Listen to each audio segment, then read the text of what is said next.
حضرت جابر رضی اللہ تعالیٰ عنہ آپ کے والد وفات پا گئے تو آپ کے والد پر قرضہ تھا، قرضہ بہت سارا تھا۔ آپ کا ایک کھجوروں کا باغ تھا اور وہ کھجوریں بھی کم تھی، قرضہ نہیں اتر سکتا تھا، اتنا زیادہ قرضہ تھا۔ لیکن حضرت جابر رضی اللہ تعالیٰ عنہ نبی کریم علیہ السلام کی بارگاہ میں حاضر ہو گئے، عرض کی یا رسول اللہ صلی اللہ علیہ وسلم، میرے والد وفات پا گئے، ان پر قرضہ تھا اور قرضہ اتر نہیں رہا، جو میری آمدنی ہے وہ بہت کم ہے، قرضہ نہیں اتر سکتا، آمدنی کا ذریعہ وہ ایک کھجوروں کا باغ ہے۔ تو نبی کریم علیہ السلام نے ارشاد فرمایا اچھا چلو تم جاؤ، جتنی کھجوریں ہوتی ہیں کٹھی کر کے نا ایک ڈھیر بنا کے رکھ دو، میں آ رہا ہوں۔ اب حضرت جابر رضی اللہ تعالیٰ عنہ جانتے ہیں کہ کھجوریں کم ہیں، قرضہ نہیں اتر سکتا، لیکن نبی کریم علیہ السلام نے جو فرما دیا کہ تم جاؤ کھجوریں کٹھی کر کے رکھو، میں آ رہا ہوں۔ حضرت جابر فرماتے ہیں مجھے اسی وقت پتہ چل گیا تھا کہ آج قرضہ اتر کے ہی رہے گا۔ یقین تھا نا حضور کی ذات پر، یہ صحابہ کا یقین تھا۔ اب حضرت جابر گھر آئے، اپنی کھجوریں لی، کھجوریں اکٹھی کر کے ایک ڈھیر بنا کے رکھ دیا۔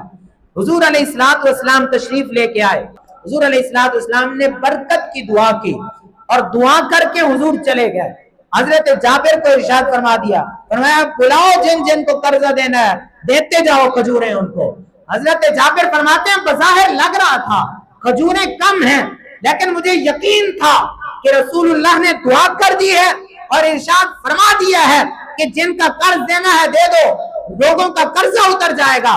فرماتے ہیں میں کھجوریں دیتا گیا، سب کا قرض اتر گیا، کھجوریں پھر بھی بچ گئی۔ حضرت جابر فرماتے ہیں میں مسجد نبوی میں تشریف لے گیا، وہاں جا کے نماز میں نے رسول اللہ کے پیچھے پڑھی۔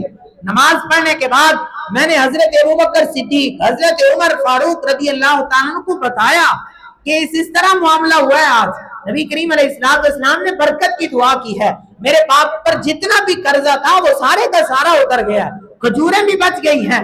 آگے حضرت ابوبکر عمر، ان کا یقین دیکھیے نبی کریم علیہ السلام کی ذات پر۔ حضرت جابر کو کہنے لگے کہ جب نبی کریم علیہ السلام یہاں سے گئے تھے نا تیری طرف، ہم اسی وقت سمجھ گئے تھے کہ آج جابر کے باپ کا قرضہ ختم ہو جائے گا۔ آج خود رسول اللہ جو تشریف لے کے جا رہے ہیں، قرض بچ کیسے سکتا ہے، قرضے ختم ہو جائیں گے۔ اور حضرت جابر نے کہا کھجوریں بچ بھی گئی ہیں۔ وجہ کیا تھی؟ یقین کامل تھا نبی کریم علیہ السلام کی ذات مبارکہ پر کہ رسول اللہ نے جس طرح کہہ دیا اللہ تبارک و تعالیٰ نے ویسا کر دینا ہے۔ اللہ نے ارشاد فرمایا ایمان لے کے آنا ہے تو پھر میرے محبوب